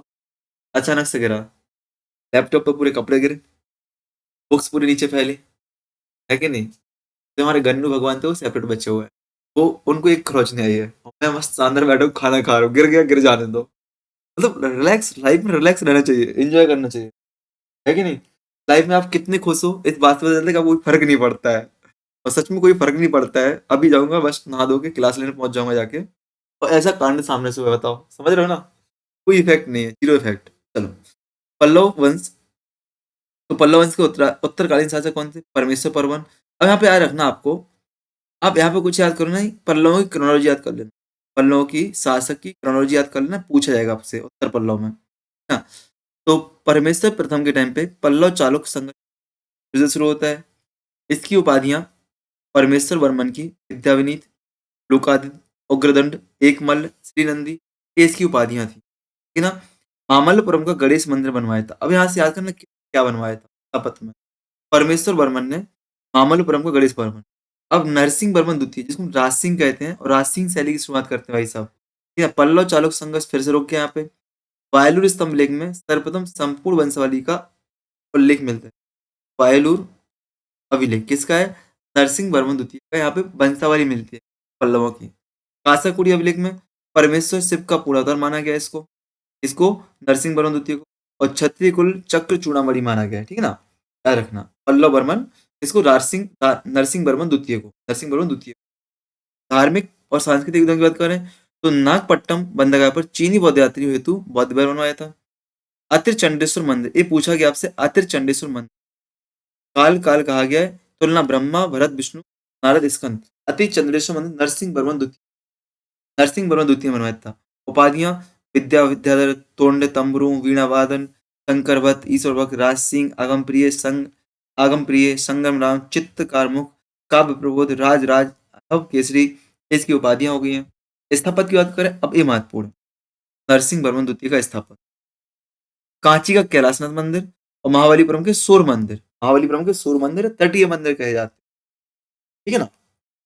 तो कांची का कैलाश मंदिर नरसिंह वर्मन ने बनाया था, और महाबलीपुरम का मंदिर भी नरसिंह वर्मन, ये द्वितीय है, ठीक है ना? चलो, दरबारी कवि दंडी, दंडी इनका दरबारी कवि था, किसका? नरसिंह वर्मन द्वितीय का।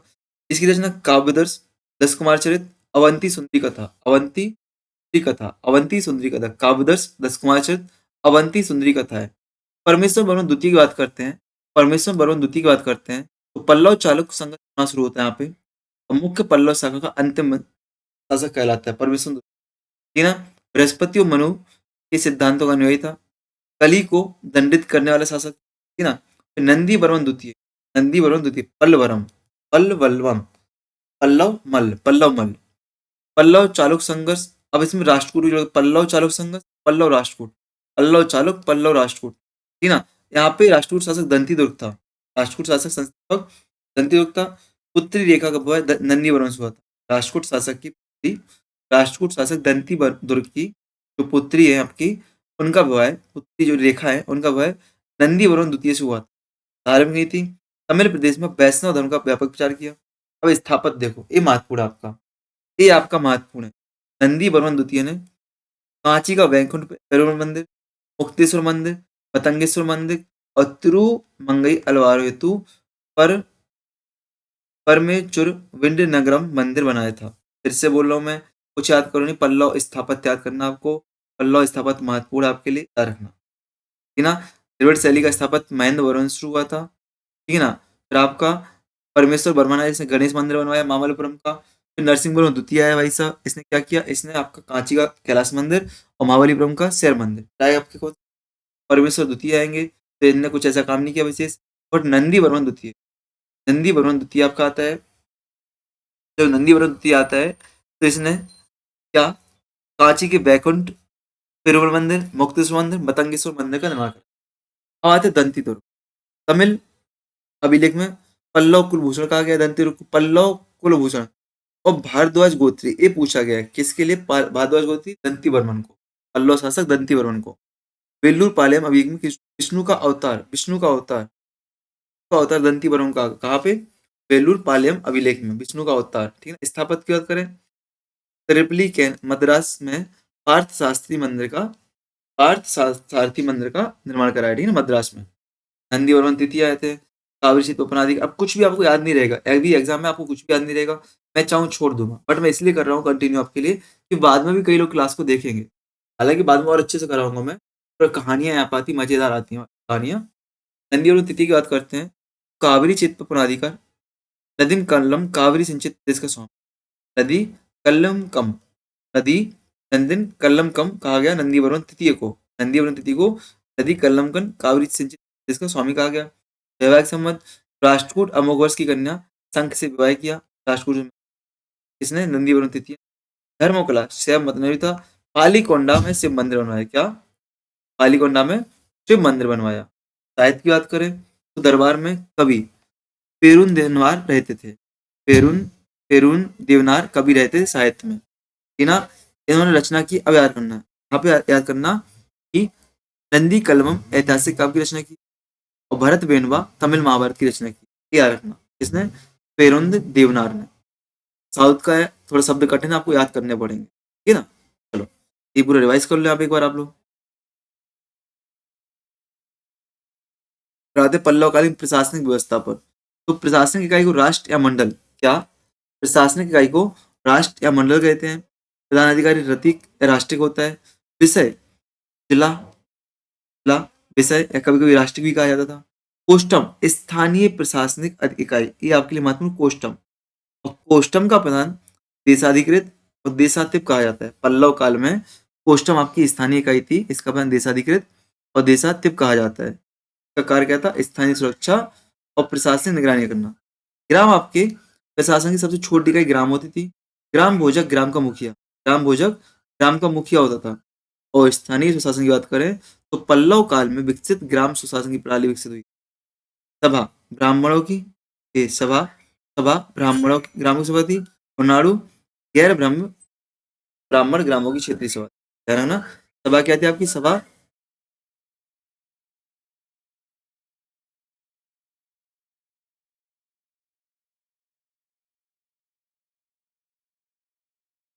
सभा सभा ब्राह्मण ग्रामों की सभा थी। नाड़ू गैर ग्राम ब्राह्मण गैर ब्राह्मण ग्राम, या सभा और नाड़ू याद करना। गैर ब्राह्मण ग्रामों की क्षेत्रीय इकाई थी सभा और नाड़ू, पल्लव काल में सभा और नाड़ू। ग्रामों को ग्राम के या मोटो कहते थे। ग्रामों का संगठन क्या था, ग्रामों का संगठन ग्राम के था। और ग्राम सभा की बैठक का स्थान मंडटन मन मंटम मंटम मंटम मंटम मंटम आपकी ग्राम सभा के बैठक का स्थान था। ग्रामों का स्थान ग्राम के कहा जाता है, मुंडक कहा जाता है। सभा ब्राह्मणों की सभा होती थी। नाड़ू गैर ब्राह्मणों की क्षेत्रीय इकाई थी। ग्राम भोजक ग्राम का मुखिया था आपका। देशाधिकृत देशाधिप आपके कोष्ठम थे। जिला को विषय कहते थे, विषयपति राष्ट्रिक, रते के राष्ट्रिक आपके राष्ट्रमंडल के प्रधान अधिकारी थे, ठीक है ना। आगे आते हैं ग्रामों के प्रकार। तो दो प्रकार के ग्राम यहाँ पे देखने को मिलते हैं, ब्रह्मदेय ग्राम और सामान्य ग्राम। ब्रह्मदेय में ब्राह्मणों को दान दी गई भूमि वाले ग्राम, और सामान्य में साधारण करयोग ग्राम। राजस्व विभाग की राजस्व व्यवस्था की चर्चा करें तो भूमिकर, भूमिकर राजस्व का प्रधान स्रोत होता था। 1/6 से 1/10 भाग उपज का लिया जाता। अष्टादश परिहार, 18 प्रकार के पारंपरिक कर लगते थे यहाँ पे, ये याद रखना। पल्लवों में अष्टादश परिहार 18 प्रकार के पारंपरिक कर लगाए जाते थे। अन्य करों में मंडिपिका और मंडवस, अन्य करों में मंडिपिका मंडिपिका चुंगी कर था, और मंडवस चुंगी वसूलने वाला अधिकारी था। मंडिपिका क्या था, चुंगी कर था, और मंडवस चुंगी वसूलने वाला अधिकारी था। नौसेना की व्यवस्था की बात करें तो नौसेना की व्यवस्था में पल्लवल नौसेना के प्रमुख केंद्र थे। पल्लव नौसेना के प्रमुख केंद्र महाबलीपुरम और नागपट्टनम, महाबलीपुरम और नागपट्टनम, ठीक है ना। बात करें जो मनोरंजन के लिए नृत्य किया जाता है, नृत्य का मैदान उसे क्या, आडू कलश कहते हैं। आडू कलश, पल्लव काल में आडू कलश क्या था, आडू कलश, कलश लेके नाच रहे हो डांस कर रहे हो, मतलब नृत्य। प्रचलित अट्टम कुंतु तितकोल कुनप्पी, ये आपके प्रचलित नृत्य थे। अट्टम कुंतु तितकोल कुनप्पी, अट्टम कुंतु तितकोल कुनप्पी आपके प्रसिद्ध नृत्य थे। और आते हैं कुरु विकत्तु पर, तो पर्वतीय क्षेत्रों पर रहने वाले पशु चारकों का लोक नृत्य। विकत्तु, कुरु विकत्तु पल्लव काल में जो पहाड़ों पर रहते थे, पर्वतीय क्षेत्रों में पशु चारक रहते थे, उनका लोक नृत्य आपका कुरु विकत्तु था। ठीक है ना। चलो अब आते हैं पाल वंश। बंगाल में पाल है सैन राजवंश। चलो बंगाल बीच में लाइन करने पे पाल, बंगाल के पाल शासक या सैन शासक। एक बार जल्दी रिवाइज करो, पल्लव रिवाइज करो पूरा जल्दी। जल्दी पल्लव को रिवाइज करो, 2 मिनट का टाइम दे रहा हूँ आपके लिए, सफाई करने जब तक यहाँ पे चल गया तो जल्दी पल्लव रिवाइज करो।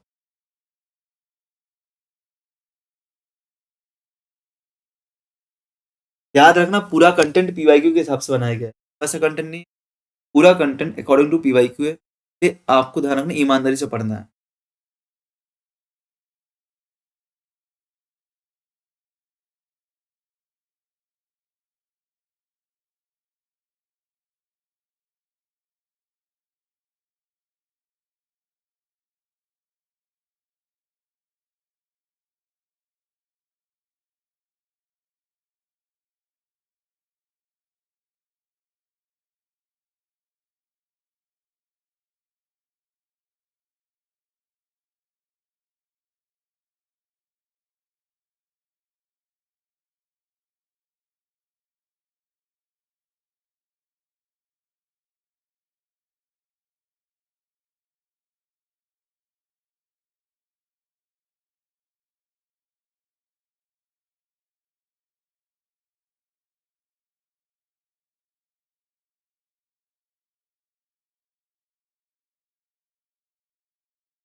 चलो पल्लव रिवाइज किया आपने, आ जाओ अब इस पे, बंगाल के सैन्य शासकों पर।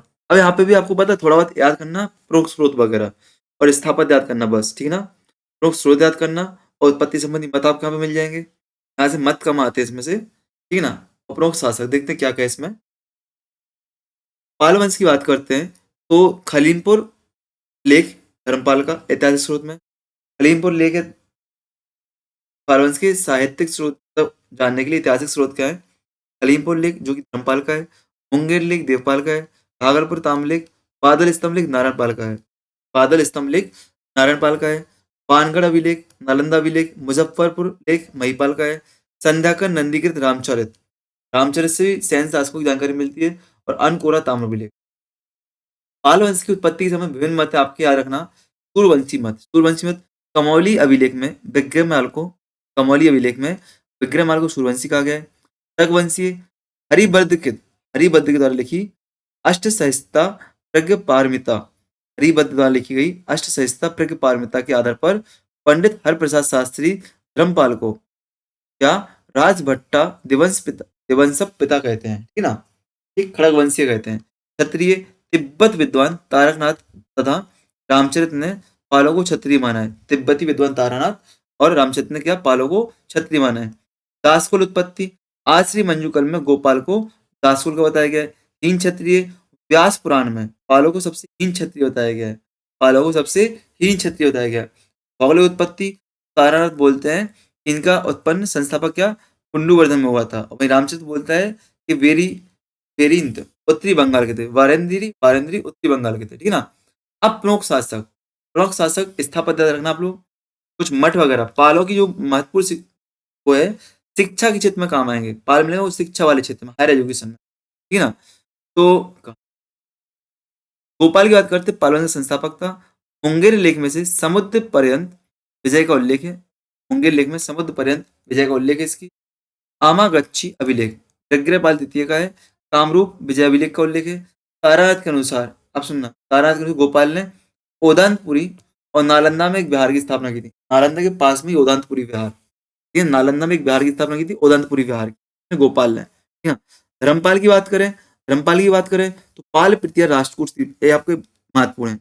पाल पृथ्वी राष्ट्रकूट त्रिपसी संघर्ष की शुरुआत धर्मपाल के समय पर हुई थी। 11वीं सदी के गुजराती कवि टोटल की कथा उदय सुंदरी है, इसमें इसको उत्तरापद का स्वामी का है। क्या? टोटल सोटल 11वीं सदी गुजराती कवि है, ठीक ना, की रचना क्या है? उदय सुंदरी कथा है। इसमें इन्होंने धर्मपाल को उत्तरापद स्वामी का है। सज्जन तामपत्र में, सज्जन ताम्रलिख में धर्मपाल व चक्रयुद्ध के गोविंद तृतीय की अधीनता स्वीकार करता है, ठीक ना। धर्मपाल व चक्रयुद्ध ने क्या? राष्ट्रकूट शासक गोविंद तृतीय की अधीनता स्वीकार की। मुंगेर की बात करें तो राष्ट्रकूट राजकुमारी रत्ना देवी से विवाह किया धर्मपाल ने। नालंदा अभिलेख में परम भट्टारक परमेश्वर महाराज इसकी उपाधि दी गई है। अन्य उपाधियों में विक्रमशिला, विक्रमशील, निर्वाण नारायण, राजत्रयाधिपति, तीनों राजाओं को स्वामी। दरबार में इसके बौद्ध विद्वान हरिभद्र थे। दरबार में इसके बौद्ध विद्वान हरिभद्र थे, याद रखना। दरबार में इसके बौद्ध विद्वान हरिभद्र थे, हरिभद्र।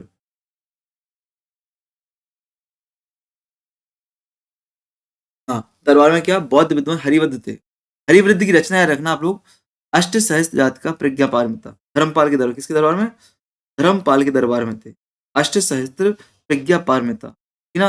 और मननारायण मंदिर के निर्वाह हेतु 4 गांव दान में दिए थे, किसने?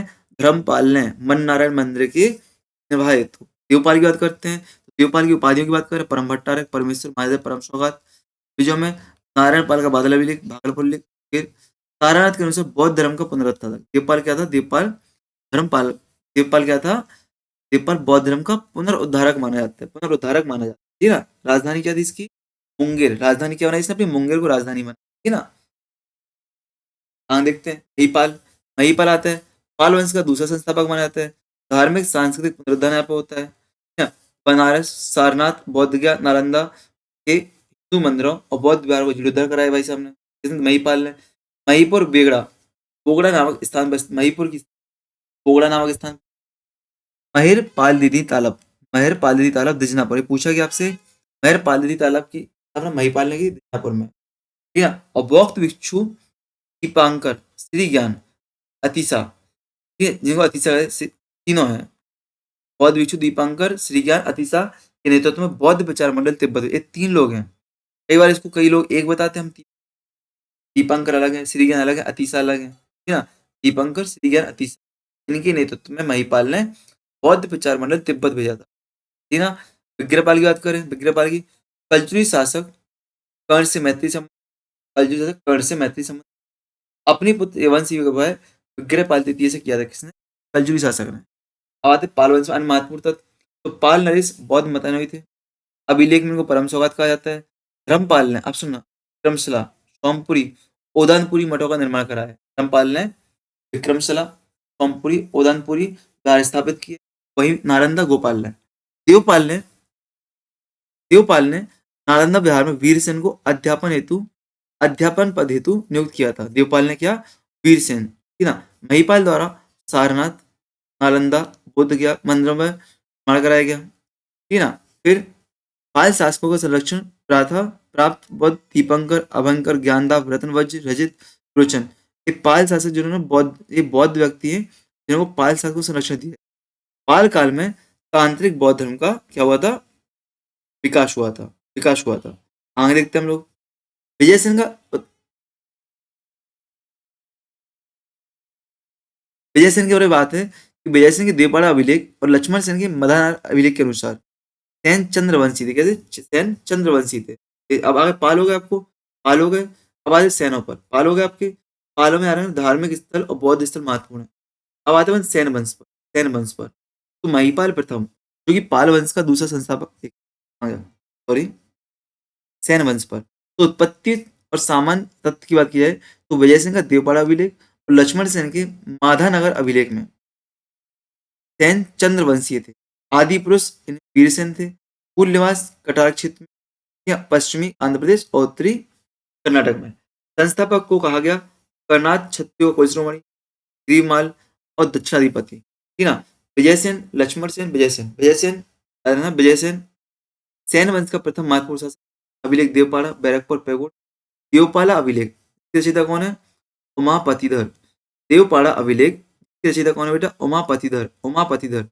इसकी बीजों का वर्णन मिलता है। रानी द्वारा राजधानी विक्रमपुर में कन कलु कनक तुला कनक तुला पूर्ण महादान यज्ञ की बात की गई है। रानी द्वारा विक्रमपुर में क्या कनक तुला पूर्ण महादान यज्ञ की बात की गई है। और देवपाड़ा में प्रद्युम्नेश्वर शिव मंदिर स्थित है। किसने बनवाया था? आपके विजय सेन ने। देवपाड़ा का प्रद्युम्नेश्वर शिव मंदिर किसने? विजय सेन ने। देवपाड़ा के प्रद्युम्नेश्वर मंदिर का निर्माण विजय सेन ने कराया था, याद रखना। परमेश्वर, परमभट्टारक, महाराज हरिराज, विशंकर, इसकी उपाधि। फिर आते वल्लाल सेन। वल्लाल सेन नेटी अभिलेख और कोल्लांग अभिलेख। कोल्लांग अभिलेख आपसे पूछा वल्लाल सेन का। नेटी अभिलेख कोल्लांग बिहार में। कहाँ पे? कोल्लांग बिहार में। नेटी कहाँ पे? बंगाल में। पाल वंश की सत्ता के अंत होगा। पाल वंश की सत्ता का अंत होता है और सैन वंश स्थापित होता है प्रॉपर तरीके से।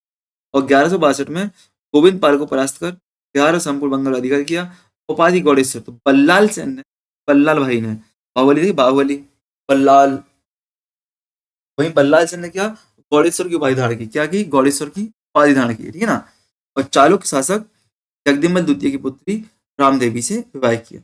ये पुत्री अभी यहाँ पे विवाह याद मत करना, परेशान हो जाओगे। दान सागर स्मृति आधारित ग्रंथ है।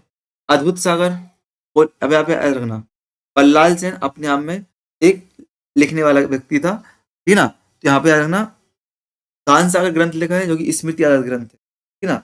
और अद्भुत सागर लिखा है जो कि खगोल पर आधारित है, बल्लाल सेन ने खुद लिखा है, ठीक है ना। इसको पूरा किसने किया? लक्ष्मण सेन ने पूरा किया था। आचार सागर और प्रतिष्ठा सागर धार्मिक सामाजिक ग्रंथ। तो रचनाकार है, ग्रंथ लिखे हैं बल्लाल सेन ने। दान सागर, अद्भुत सागर, आचार सागर और प्रतिष्ठा सागर।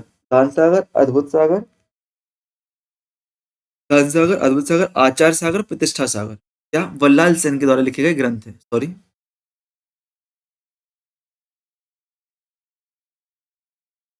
बल्लाल सेन के द्वारा लिखे गए प्रमुख ग्रंथ है, ठीक है। आगे बढ़े हम लोग, चलो।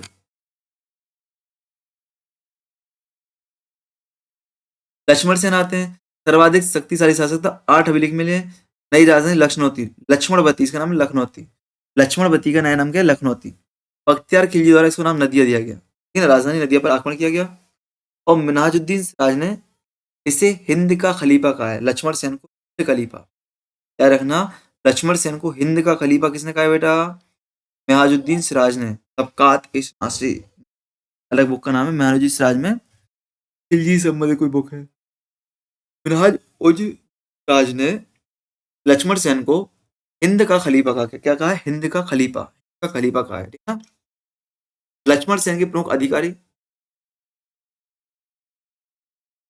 हलायुद्ध, श्रीधर दास, पट्टू दास, शरण गोवर्धन।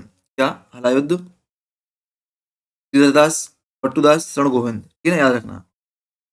ठीक, चलो।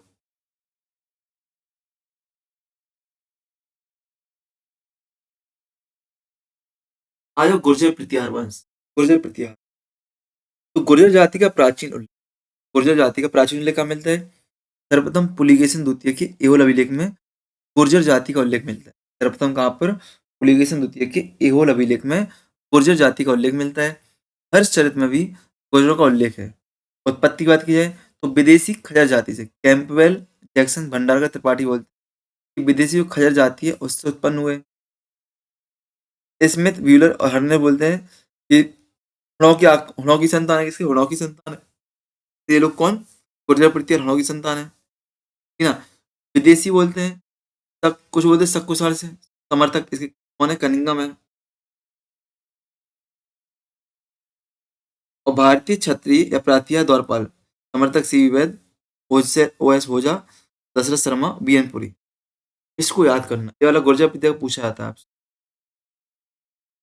ये वाला पूछा जाता है आपसे, ठीक है ना। आते हैं,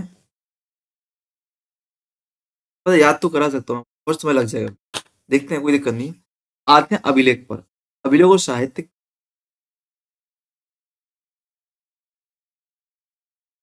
अभिलेख और साहित्यिक प्रमाण पर। तो ग्वालियर अभिलेख में वत्सराज को, ये पूछा गया आपसे, ग्वालियर अभिलेख में वत्सराज को, गुर्जर प्रतिहार से वत्सराज को एक क्षत्रिय पुंगव, श्रेष्ठ क्षत्रियों में अग्रणी कहा गया है। एक क्षत्रिय पुंगव कहा गया है, श्रेष्ठ क्षत्रियों में अग्रणी कहा गया है।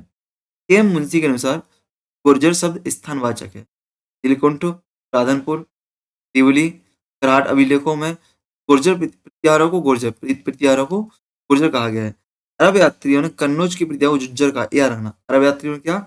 अरब यात्रियों ने कन्नौज के प्रत्यारों को झज्जर कहा है। देखो एक गारंटी तो मैं ले सकता हूँ, भले आपको याद ना हो कोई भी चीज़ है क्लास में, लेकिन यदि आप मेरे पेन जो चला रहा हूँ वर्ड्स पे, उन वर्ड्स पे आप ध्यान दे रहे हो, उन वर्ड्स को सुन रहे हो, तो एक बार रिवीजन कर लोगे। पेपर में क्वेश्चन अगर गलत नहीं होगा, आपको लगेगा पढ़ा हुआ क्वेश्चन है, याद रखना। इस बार आपका पेपर आपको सरल होने वाला है, कट ऑफ हाई जाने वाली है आप।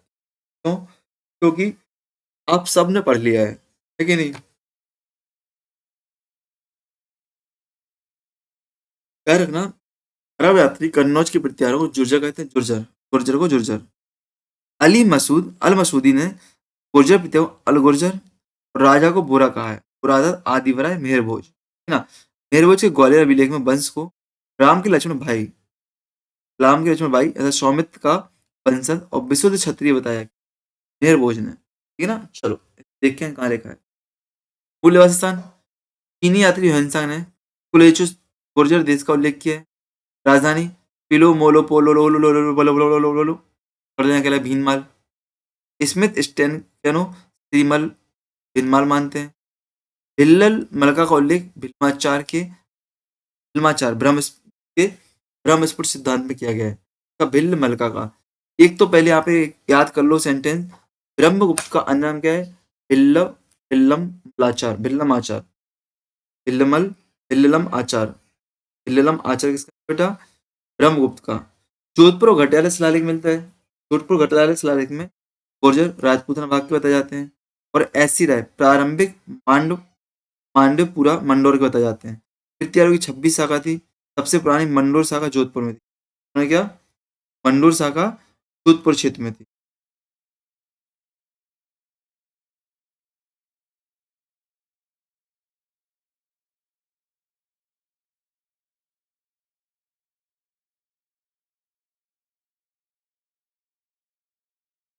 मंडोर शाखा आपकी जोधपुर में थी। संस्थापक इसके हरिश्चंद्र थे। कौन थे? हरिश्चंद्र। ब्राह्मण रोहिलिस, ठीक है ना? दशरथ प्रारंभिक राजधानी अवंती उज्जैन थी। फिर जैन ग्रंथ में वत्सराज को अवंती अवंती का राजा कहा गया है। जैन ग्रंथ हरिवंश में वत्सराज को क्या? अवंती भरभूत, अवंती का राजा कहा गया है वत्सराज को, ठीक है? चलो अब करते हैं एक एक प्रमुख शासक देखते हैं हम लोग गुर्जर प्रतिहार के, याद रखना। गुर्जर प्रतिहार वंश टफ है, बहुत बड़ा है, तो अच्छे से समझना पड़ेगा। यहाँ पे बहुत सारे आपको उपाधियां मिलेंगी, बुक्स मिलेंगी, ठीक है? देखते हैं। इस चैप्टर पढ़े हो बहुत पूर्व मत निकालना, कभी शॉर्ट में पूर्व मत निकालो, कहानियों से तो बहुत टाइम लिया जाता है।